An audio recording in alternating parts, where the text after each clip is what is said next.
Hello there, and welcome to Find Your Voice, the show where we interview thought leaders and experts from across the globe on all of their insights and expertise for you, the wonderful audience. And today we've got a fantastic guest, Richmond Heath. He is the pioneer in somatic stress recovery and the founder of TRE in Australia. Richard, how are you doing today? Yeah, good. Thanks, Joe. So, and just straight up front, I founded TRE in Australia, but it was founded by a guy called Dr. David Berselli from the USA. So I'm one of many people around the world that are sort of pioneering this field. Oh, fantastic. Can you explain to our audience what TRE is if they're not familiar with it? Yeah, look, in a nutshell, what it is the reframing and the deliberate use of spontaneous involuntary movements, most commonly shaking and tremoring, that most of us in the Western world have been told is a symptom of shock, anxiety, fear, nervousness, post-traumatic stress. You know, if you have a car accident and your hands are shaking, you try to stop it. If you're public speaking and your voice is trembling or your legs are shaking, we just think that's a sign of anxiety. But it's not part of the fight or flight or the fear or the anxiety or the shock response.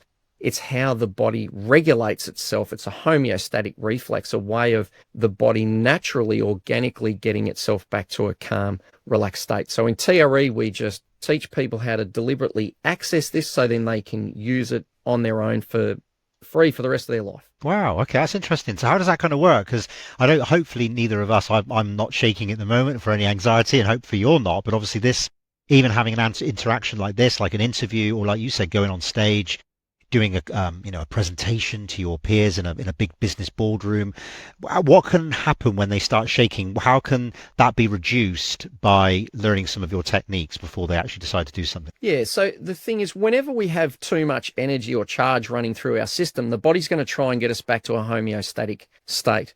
And the beauty is that once we use this reflex on a regular basis, it will tend to calm down or down regulate the baseline level of stress, tension, anxiety, or even excitement. Like a lot of us will shake with excitement. So effectively, the more we use this technique, the more embodied we get and the more bandwidth or capacity we have to cope with stress or arousal, whether that's stress or whether that's excitement, so that with ongoing practice, you just find that you're naturally more grounded and embodied. So that gives you, once you've got that, you've got greater access to your prefrontal cortex. So you're going to be able to think better on the spot. You're going to be able to perform better under stress. And also you're going to recover much more quickly from any sort of stressful or traumatic event. It's very interesting. Yeah. So what kind of led you to explore this? This is a healing tool. So look, for me, I had a big awakening through a 10-day Vipassana silent meditation retreat where you just meditate into the sensations in your body. And at that stage, my body started to spontaneously move. And Joe, I didn't have any explanation for that. My background was a physiotherapist. It didn't make any sense what was happening, except I just knew that it felt fantastic and my body was starting to loosen me up and stretch and give me strength and flexibility that just defied everything that I've ever been taught. But many years later, I got introduced to the work of David Berselli and TRE, where there was a trauma-informed lens and framing, and this is where he had been seeing shaking and tremoring in war zones and natural disasters, and was recognizing that this is actually a positive recovery response, you know, separate to pathological tremors like Parkinson's, or some people have, you know, spasticity with MS or that sort of thing. But this shaking reflex that we see in animals, you know, you see your dog shaking all the time. It's a way that the nervous system naturally resets itself. And for me, once I got this framework and it started to make sense, it was an absolute lifesaver for me, Joe. At that point, my body and my life were really grinding down with chronic stress and anxiety and tension. I didn't really understand it, but all of a sudden it was like I'd found the release valve in the internal sort of stress and anxiety that I'd been living with my whole life. What's misunderstood or suppressed in modern culture about shaking and tremor? Yeah, so the first thing is it's pathologized. Exactly what we're saying there. People think it's a symptom. So, for example, if you are doing a presentation and your hands are shaking, yes, it's showing you that you have been scared. You're in a flight response, but the shaking is not part of being scared. It's not helping your body to fight or flee. And so generally we only associate it with it being a symptom or a sign of vulnerability and weakness. And so we suppress it. And that doesn't only mean that we miss out on benefiting from this recovery reflex, but that actually upregulates the nervous system and then starts to put us into more chronic states of stress or even vicarious trauma if people are first responders, for example, or military personnel, where we learn to contain the movement because we think the movement is a sign of weakness. And the most simple, the simple reframe is if someone's having a panic attack and their body starts to shake, they think the shaking means we're having an attack and we're out of control. Whereas that shaking is not part of the panic response, it's the panic discharge. And so simply reframing and understanding that means that when people do start to shake, they go, yes, I've just had a fright, I've just had a panic, Right. but the shaking is now the pathway back to peace and comfort and relaxation. And so simply understanding that for people with panic attacks, they start going, wow, I'm having a panic discharge. They let it happen and the body will take them back to a level of peace and relaxation that we can't ever do just consciously alone. It's fantastic. Yeah. And I also understand from speaking to Rachel, she's the head of client success and the director of the business for our podcasting agency, that you discussed with her about your origin story as a 7-year-old, kind of watching the news with your father. Tell us a little bit more about that, about how that kind of brought into kind of like these kind of feelings and your thoughts for doing this. Yeah, so when I was a young boy and my father used to watch all the newses one after the other, and I got to a certain age where I could understand what was on the TV. And I remember being totally confused about why there was all these wars and all this fighting and why everyone couldn't just sit down together and talk about it and sort it out. So I remember going into what was called the boys' room, and I sat at my brother had a desk with one of those sort of vinyl tops that had a world map on it. And I got a piece of paper and I started drafting the names of all the prime ministers and presidents that I knew, because my plan was to write a letter to them all, invite them to the farm to come down, Right. sit down together, talk it all out so we could all stop fighting. Now, I only knew the Prime Minister of Australia and England and the President of the US, and I was looking at this world map and just thinking, oh my God, there's too many countries. And I put the list in the drawer and I sort of put it aside and gave up. Many, many years later, though, when I was introduced to this technique and it's not just so much a technique as this innate resource which is inside every single person on the planet, that I recognized that this is a pathway to, what I like to say is world peace, one body at a time, starting with mind. It's an birthright knowledge that in traditional cultures they often know about and use, but in the West we've pathologized it. And so now I look back and it's like I've got a process that I can actually share with people that's empowering for people. It's really cost effective. It's a free resource once they learn it. And for me, that big picture is about helping people find more peace inside themselves so they can be more in harmony and better relationship with the people around them, their community, the culture, and even the environment and the earth. It's fantastic. Awesome. So another quick interesting thing is there a difference between age ranges that react better to TRE or even between male and female? Would you say there's any differences there and who responds better, or is there a way of doing things differently with TRE for certain people? Yeah, look, in some ways there are, but it's completely individual. You can have a really big buff bodybuilder whose body will shake really freely. You can have a woman who's done all this psychotherapy and yoga that doesn't shake as freely. But so it's very individual. The only sort of major area is through teenagehood, often because it's a stage where we're trying to develop our sense of self and ego and we don't want to look weird and we don't want to do anything that's different. Then that's often a period where people are like, I don't want to do it because it's unusual. Whereas young kids will shake very freely and they'll laugh and they cry, which is another form of that spontaneous resetting in the body. Old people will tend to shake very easily and freely because they're not worried about how they look. And then, everyone else in the mid-range will generally, after experiencing it once or twice, their bodies will start to shake very fully and freely because they start to understand it. They have that reframe. And most importantly, they're like, this feels fantastic. I can feel what it's doing for me, whether we can understand it or explain it neuroscientifically and that sort of thing. Once people have the experience, they're just like, okay, this is undeniable. This is doing something. And people always therapists throw out, oh, but what about the placebo? And it's because you're saying it's going to work. And I'm like, but the placebo doesn't work in dogs or horses that fall over and shake or tremble. So there's this innate process that's hardwired into the human nervous system that we've all evolved with, which in the West we've just overlooked, pathologized and shut down. Yeah, for sure. Very interesting. And so how long would you say it takes for someone to start noticing? Say someone comes to you, they're a bit burnt out from work and maybe they've had a relationship breakdown and things have happened in their personal life, and they said, like, Richmond, I really need your help. Like, how long would you say it takes for them to start noticing a difference working with you, Rich? Yeah, so just about 99% of people, Joe, would be able to start feeling the shaking and trembling within a minute. We just use a little exercise to connect with it, like anyone who's ever felt shaking in the gym or holding a yoga position. So we bypass the conscious mind, which is beautiful, so they can start to experience the shaking. And then I would say again, 99% of people, after a period of 5 or 10 minutes of tremoring, when they stop, they will notice that they're feeling more calm or they're feeling more connected. And so where my passion lies is not saying, okay, you're now enlightened, everything, every stressor is dealt with, you've got no stress in your life, but is to help people understand which direction is this shaking moving you in.